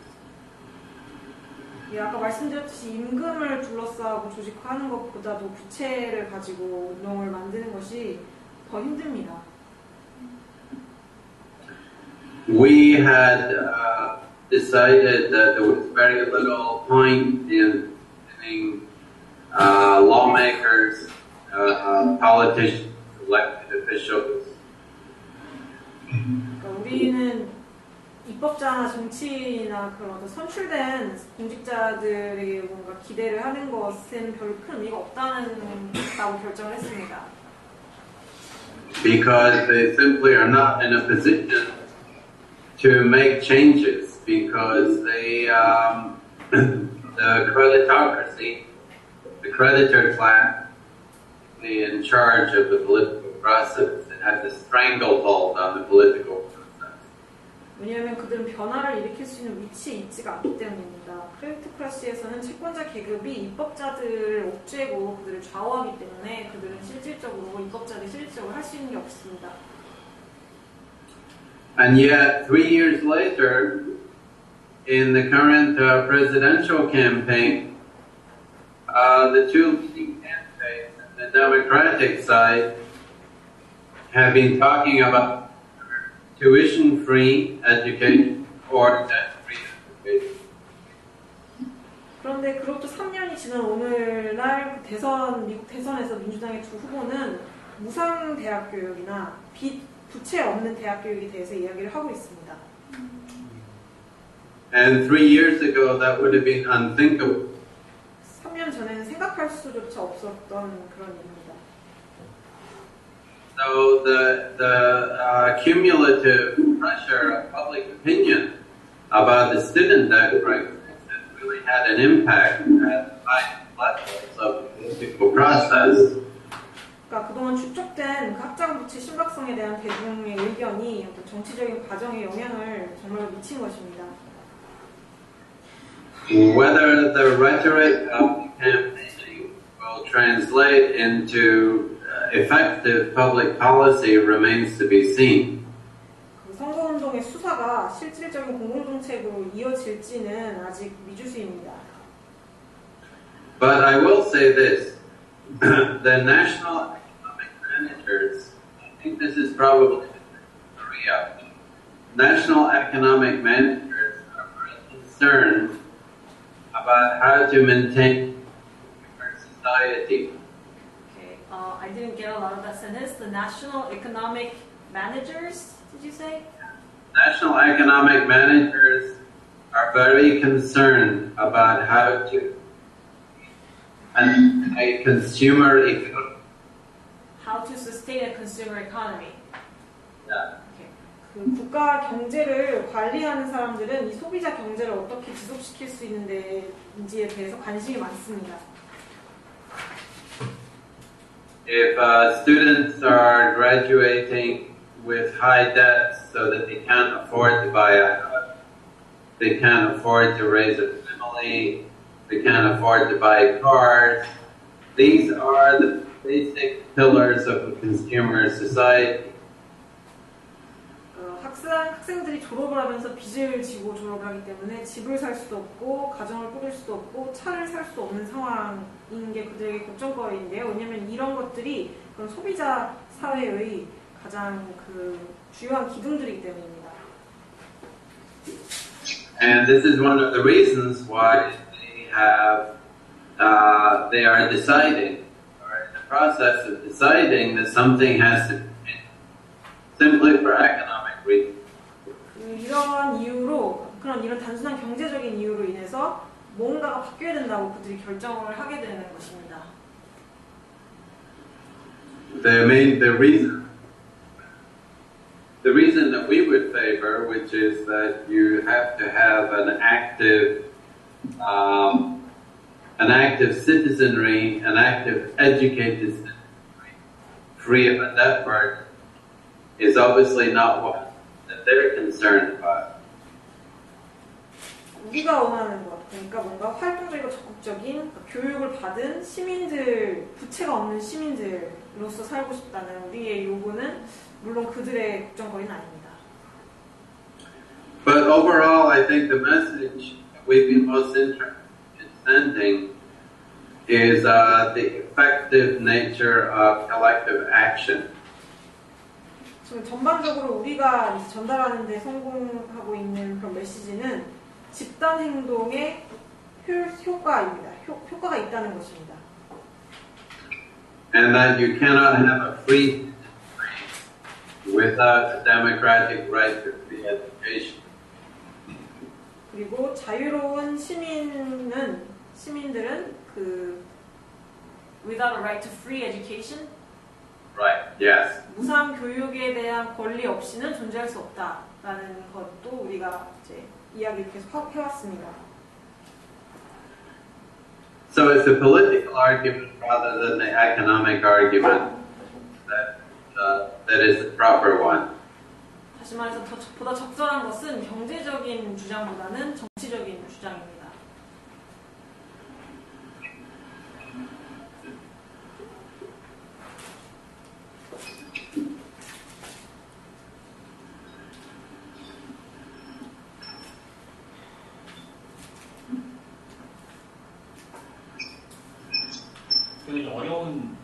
워낙 어려운 상황에 대한 어려운 질문이라서 응답자도 굉장히 고심하면서 대답을 했던 것 같은데 이 정도면 어떻게 오늘 대답이 됐을지. 혹시 다른 질문 받아볼까요? 자세 말이 좀 긴박해서 죄송합니다. 현재 존재하는 부채의 불안정성에 대해서 이해를 했습니다. 그런데 논점은 조금 다르지만 궁금한 게 있는데요. 부채라는 건 말씀하셨다시피 개인별 격차가 크잖아요. 그런데 여기서 이 불황미 속에서도 채무성원을 하는 사람들이 있잖아요. 여기서 가장 많이 말씀하신 학자금 대출에 대해서 얘기하면 능력이 없어도 부채를 지지 않기 위해서 휴학을 하고 그러고 나서 학장을 바로 납부하고 부채를 안 지는 사람이 있는 반면 한편으로는 미래의 시간을 지불하는 개념으로 부채를 지는 사람이 있어요. 그리고 그 이후에 취업을 한 후에도 개인의 사치를 위해서 그 상환 능력이 있음에도 불구하고 상환을 거부하는 사람이 있고 아니면 꼬박꼬박 그 빚을 갚아나가는 사람이 있는데 부채 거부 운동이 성공 후에는 단기적인 시점에서 제도에 희생당한 건 그 빚을 꼬박꼬박 갚아나갔던 전자의 사람들이고 가장 직접적으로 혜택을 보는 건 후자의 사람들이라고 생각해요.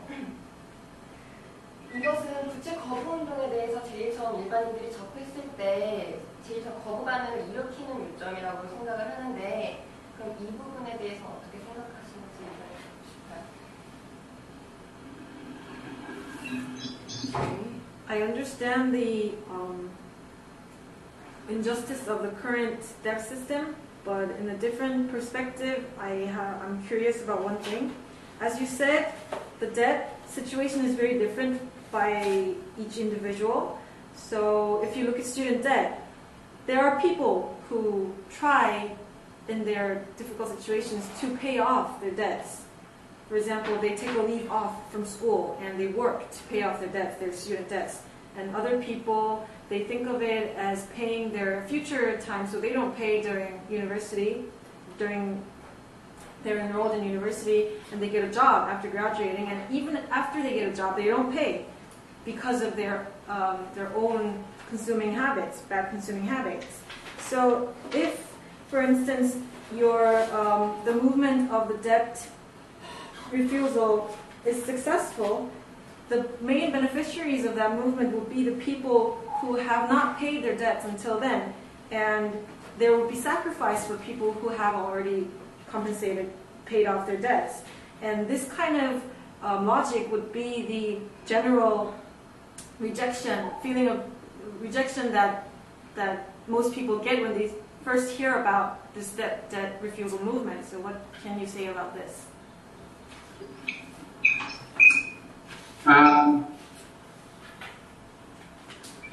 Well, I recognize the point you're making.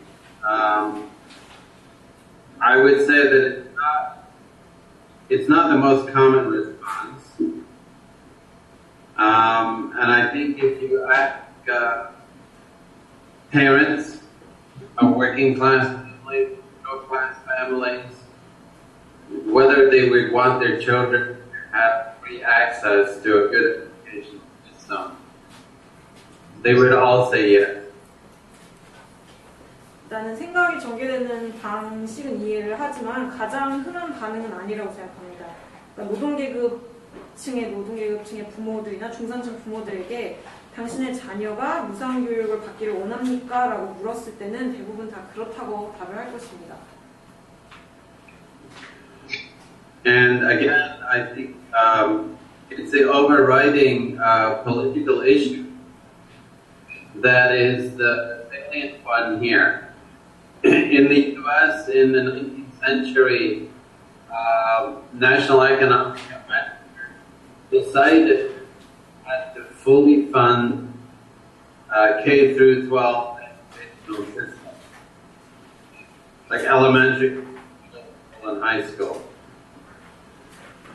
They decided not to fully fund? They decided to fully fund it because they wanted middle class and a stable democracy. 오케이.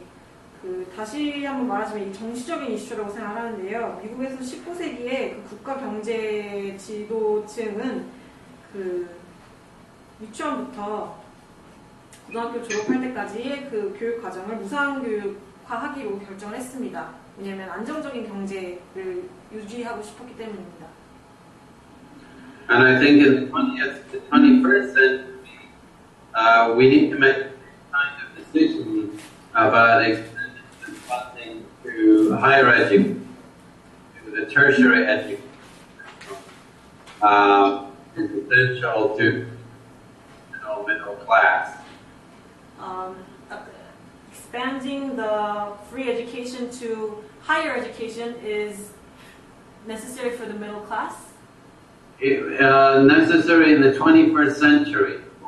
A knowledge economy and a stable middle class.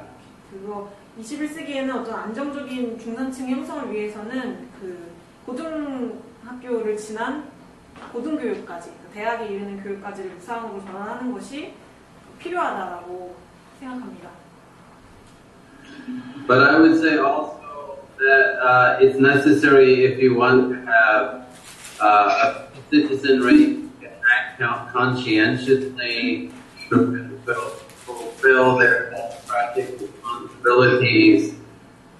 And one of those responsibilities is to exercise, alter the course of society in the future.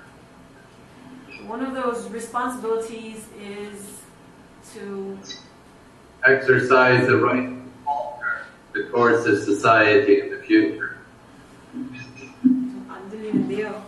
일단 중산층으로서의 어떤 양심적인 행동을 하고 어떤 책임성을 가지려면 또 고등교육이 필요하다라는 취지의 얘기인 것 같습니다.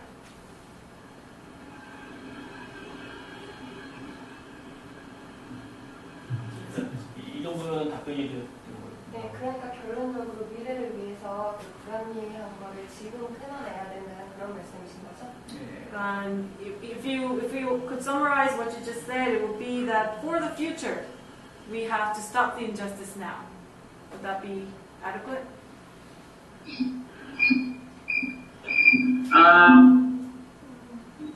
But we also have to build a different kind of society. Because simply wiping the slate does not alter the money system. I'm sorry, I can't really hear the words. It's not delivering. Maybe we could type? I don't know. What should we do?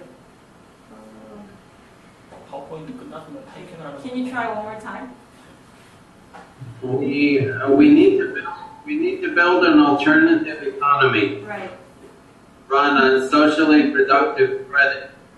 Because simply abolishing individual debts is not enough, because the debt accumulate again. 오케이. 그러니까 새로운 사회를 만드는 게 중요하잖아요. 개인적인 빚을 없애는 것만으로는 해법이 될 수 없고 개인적인 빚만 탕감을 하면 빚은 또 쌓일 것이기 때문에 새로운 경제 시스템을 만드는 게 중요하다고 말씀하셨습니다. 네, 이해했어요. 감사합니다. 네. Yes, I understood. Thank you. 이제 한 10분 정도 남았는데 지금 보니까 이 질문에 뭐랄까 그 범위나 깊이가 다른 강연회보다 훨씬 좀 큰 것 같아서 잘하면 이번 질문이 마지막 질문이 될 수도 있겠습니다. 혹시나 네, 이것만은 꼭 물어보고 나면 의견을 전달하겠다고 생각하는 분이 있으면 기회를 드립니다. 아까 빚의 그 네 가지 공통점이 교육, 의료, 주거, 신용카드였잖아요. 그래서 지금 방금 말씀하셨던 그 교육 문제, 학자금 대출이 결국은 무상 교육이 결국은 그게 무조건 이끌어야 된다고 말씀하시는 것 같은데, 그리고 의료나 주거도 마찬가지로 공공의료, 공공주거의 방향으로 끌고 가야지 이 빚의 문제가 해결이 된다고 생각을 하시는 건지, 마지막 신용카드는 개인의 빚, 그러니까 이제 소비의 빚이라고 한다면 그러면 그건 어떤 방식으로, 예를 들면 저 같은 경우에는 교육, 의료에 대해서는 빚이 없는데 집을 지으면서 주거에 대한 빚이 있고 또 이제 차실가 나가고 있고, 아니면 신용카드에 대한 것이 해결이 안 돼서 이제 현금을 모두 100% 현금을 쓰겠다라고 이제 선언을 하고 주위에도, 그래서 이제 온 가족이 이제 현금화를 하자, 신용카드 이제 더 이상 쓰지 말자고 이제 가위를 다 자르는 이식을 했어요. 그런 식으로 이제 실천한다면 아까 그 네 가지 꼭지점에 대한 이제 교육 부분 아니고 나머지 세 가지 꼭지점에 대한 방향성도 그런 게 있는지. You previously talked about 4 corners of debt: education, medicine, housing, and credit cards. And Yes. like you said, we need free education. Do you think we also need public health service and public housing to solve this problem? And what about credit cards? If I talk about my situation, I don't have any debt regards to education or healthcare, but I have a housing debt because I built a house, and I couldn't solve the problem of credit cards, so I declared, all my family declared to people around me that I will be only using cash from now on. So I want to know about other solutions that you have for the other corners of debt, other than education. Well, that's a good. Andrew, can we try disconnecting and connecting once and see if it's better? Okay. Okay. I'm sorry. 다시 한번 끊었다가 연결을 한번 해볼게요.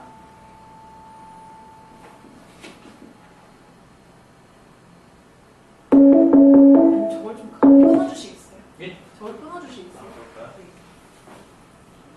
그냥 끊어주세요. 잠시만요. 보다. 일단 이걸 얘기할까요? 네네.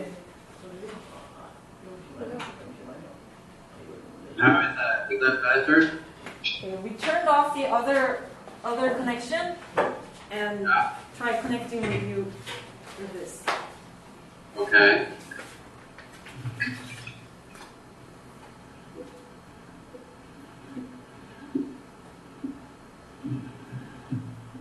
Okay. How does that sound? Is that better? It's better for now, but we'll see. Oh.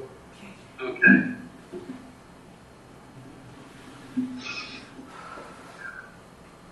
So this is a good question.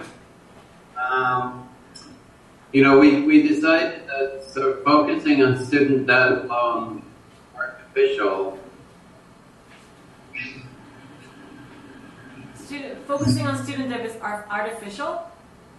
Well, because if you look at any one household, all of these debts are dependent. 오케이. 우리는 학자금 부채에만 집중을 한다는 것 자체가 좀 인위적인 거라고 생각했습니다. 왜냐하면 어떤 가게를 보더라도 이 모든 부채가 다 상호 연결되어 있기 때문입니다. And increasingly, we see that people are paying their debts, all kinds of debt, through credit cards. So it really doesn't matter what kind of debt it is, it's still showing up in your credit card. 그리고 점점 더 사람들이 모든 빚을 신용카드로 해결하기 때문에 어떤 종류의 빚을 지든 간에 결국은 신용카드 명세서에 나타나게 되는 그런 일이 있다는 것을 알게 됐습니다. And if someone in your family had that can affect how the household's ability, mortgage, and other kinds of debts, an unforeseen can affect other debt balances. So they're all interconnected. 가족 중에 한 사람이 빚 관련해서 무슨 일이 생기면 그게 또 다른 구성원들한테 일이 되고 또 주택 대출에도 영향을 미치고 또 예측하지 못한 무슨 일이 일어나면 그게 또 다른 영역들에도 다 전부 영향을 미치는 그런 상황이라는 것을 알게 됐습니다. And from the point of view of the financial industry, they don't really distinguish between these different kinds of debts. They're more focused on producing and sustaining debtors. 그리고 금융산업의 입장에서 보면은 이런 빚의 종류를 이렇게 나누거나 분류하는 거에는 크게 관심이 없습니다. 그냥 채무자들을 계속 늘리는 것에만 관심이 있습니다.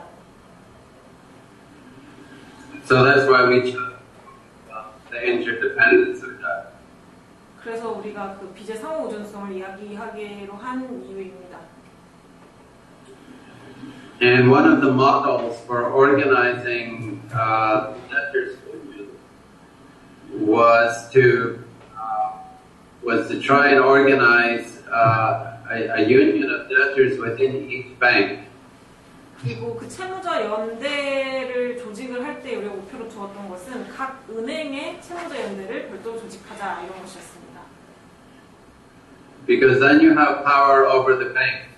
왜냐하면 그렇게 하면 그 은행에 대해서 어떤 힘을 가질 수 있기 때문입니다. If you owe the bank $25,000, you don't have much power. But if you have a union with 1,000 people in it, several $1 million, then you have power over the bank. 그러니까 은행에 한 25만 불 정도 빚을 지고 있으면 별로 힘을 못 가는데 만약에 1,000명을 모아서 수백만 달러를 빚을 지게 되면은, 그러니까 그 은행에 해당 은행에 빚을 갖게 되면은 어떤 힘을 행사할 수 있게 되기 때문입니다. And that is why the bank or any creditor will negotiate with the individual as a collective representing millions of dollars. You're in a position to bank negotiate with you. 그러니까 the banks refuse to negotiate with individuals. Is that what you said in the first part? No, the banks are all happy, very happy to negotiate with it. Oh, okay. 은행 not very happy to negotiate with collective action. Exactly. 개인적으로는 그러니까 은행들은 개인적으로는 당신하고 이렇게 협상을 할 마음 의향은 충분히 있는데 여러 사람이 한꺼번에 모여서 이제 은행하고 이제 협의를 하려고 하면 은행들이 굉장히 싫어합니다. And that formula works the same at the level of sovereign nation, because when a group of nations in the global south tried to act collectively, Northern creditors said, no, we won't talk to you.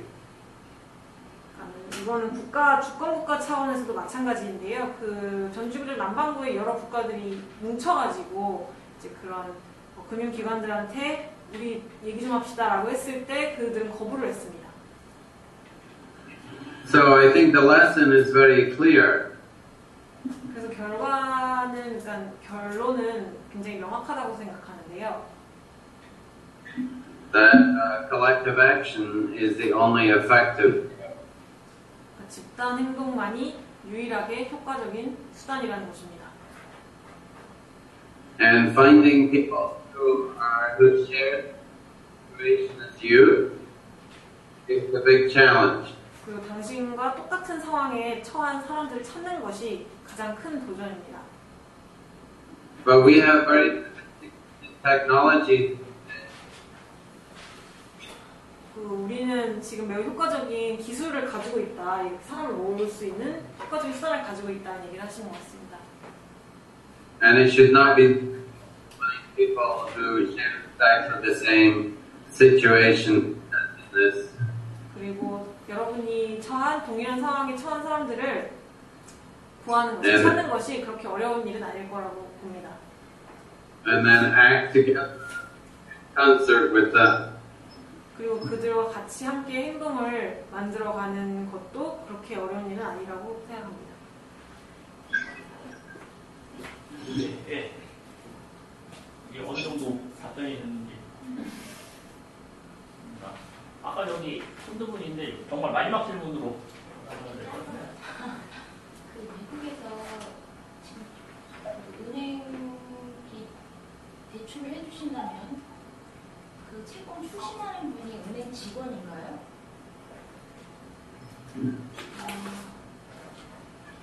It's a very short question, and we're going to make it the last one today. If we borrow money from the banks in the United States, who collects the debt? Who goes after you when you don't pay? Or who asks you to pay? Who forces you to pay? Is it the bank? That's the question. Well, if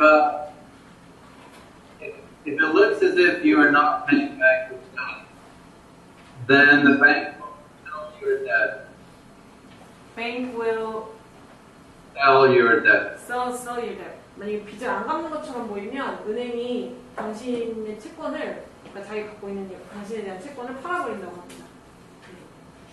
And the person who buys your debt will then sell it a collection agent. 그리고 그 빚을 산 사람, 채권을 산 사람은 또 그것을 징수업체에, 추심업체에 다시 판다고 합니다. And the collection will collect it from you. 그리고 그 추심업체가 빚을 갚으라고 이제 추심 행위를 한다고 합니다. 그 부분은 여기 법률 쪽에 잘 나와 있어요. Make a threat to you, harass you. 그 협박 전화를 해가지고 막 이렇게 괴롭힌다고 합니다. But the collection agent will have paid a very small amount of money for your debt. 그렇지만 그 추심 업체에서는 그 채권을 사기 위해서 매우 소량의 돈만을 지불했을 것입니다. And will be trying to pull amount from you. 그리고 당신으로부터는 이제 그 원금, 전액을 받으려고 할 것입니다. So this is what we try to do rolling jubilee. 이게 바로 우리가 롤링 주빌리 운동에서 이제 이해시키려고 했던 것입니다. In order to let people know that their debt had been bought for a very small amount of money. 사람들에게 당신이 진 빚이 매우 소량의 금액으로 판매되었다는 것을 알리고 싶었습니다. And this is something I didn't know myself. 저도 몰랐던 사실입니다. And I think many people now know it in Jubilee. 그리고 많은 사람들도 마찬가지로 잘 모르는 일이라고 생각합니다. And I think a similar project was attempted in Korea. The situation would be similar in Korea? 굉장히 No, a similar project to Rolling Jubilee. 그 롤링 주빌리와 비슷한 그 활동이 한국에서도 있는 것으로 알고 있다고 말씀하신 것 같습니다. 성남시 같은 경우가 프로축구단에서 그 롤링 주빌리 홍보를 하죠. 이게 그 뭡니까 그 유니폼의 스폰서에 롤링 주빌리가 들어갑니다. 롤링 주빌리가 돈을 내고 광고를 하는 게 아니고 오히려 그 광고를 성남시에서 하고 이제 사람들이 광고비를 내는 거죠. 그래서 롤링 주빌리라는 말은 요새 생각보다 이렇게 우리한테 낯설지는 않은 말이라고 말합니다. He talked about an example, city, 성남 City, near Seoul. Their college, their football team have a advertisement of rolling jubilee on their uniforms, and it's sponsored by the city. Actually, the city runs that advertisement. So these days, he says that the word rolling jubilee is very, very often heard, heard a lot around us. Really? Yeah. Well, that's interesting to know. 근데 그건 솔직히 연대운동의 성과라기보다는 시장 개인의 수권자의 의지에 의한 거죠. 한국은 그렇게 다르다니까요, 미국이랑. And she added that also shows that in Korea the situation is different from the United States because that was a decision of the mayor himself and not a fruit of the movement from below. 연대해봤자 물대포 쓰면 끝나요, 우리는. 미국은 다릅니다. 네, 벌써 시간이 2시 오게 됐나요? 시간을 누르고 하면 새벽 1시 5분이 됐을 거고요. 자, 틀리긴데, 들리지는 못할 이렇게 모처럼 나오셔서 이렇게 오랜 기간 동안 강연과 질문답에 함께 해주신 여러분들 다시 한번 감사드리고요. 그리고 오늘 저희 뉴욕에서 또 늦은 밤까지 우리와 같이 오랜 시간을 보내신 저희 앤드루스 선생님께 다시 한번 감사를 드리고, 그리고 역시 통역을 맡아주신 김변 선생님께 다시 한번 감사드리는 걸로 일단 끝내도록 하겠습니다. 감사합니다.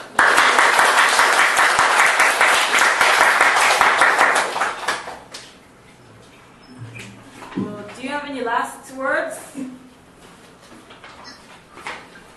No, this has been very interesting. Yeah. And I guess I'm interested to hear more about how this rolling jubilee works from the top down. But perhaps you could send me some information about it. 그 롤링 주빌리가 위에서부터 아래로 일어나고 있는 일이 좀 흥미롭다고요. 뭔가 정보를 더 보내줄 수 있으면 좋겠다고. 저한테요? 아니, 이렇게 모든 관객분들한테 다 하신 말씀 같아요. 네. 어떻게 보면? 네, 뭐 이메일로도 보낼 수 있고 여러 가지 방법이. 뉴욕대학교 교수니까 뉴욕대학교 홈페이지에 가면은 이메일 주소 보내요. 영어 못하는데. She says she can't 짤방만 보내세요, 짤방. Okay. Thank you for today. Thank you so much. Okay. 감사합니다. 네, 감사합니다. Thank you. Good night. Good night. 네. 안녕히 계세요. 인사 좀 해주세요. 굿나잇. 안녕히 계세요. 네. 끊을게요. We're going to disconnect now. Okay. Okay. 미국은 좋은 나라군요.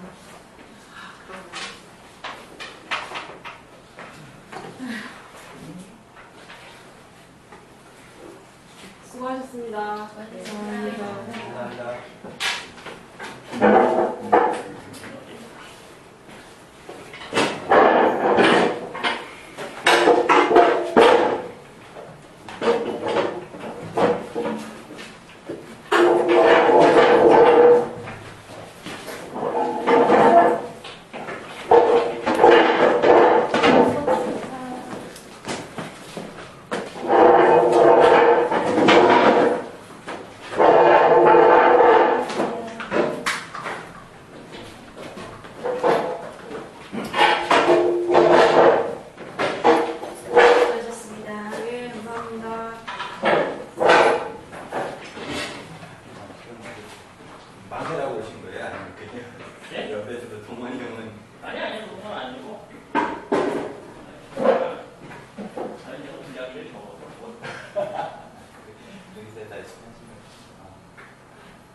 근본적인 변화에 대해서는 쉽게 얘기할 수 없는 상황이긴 합니다.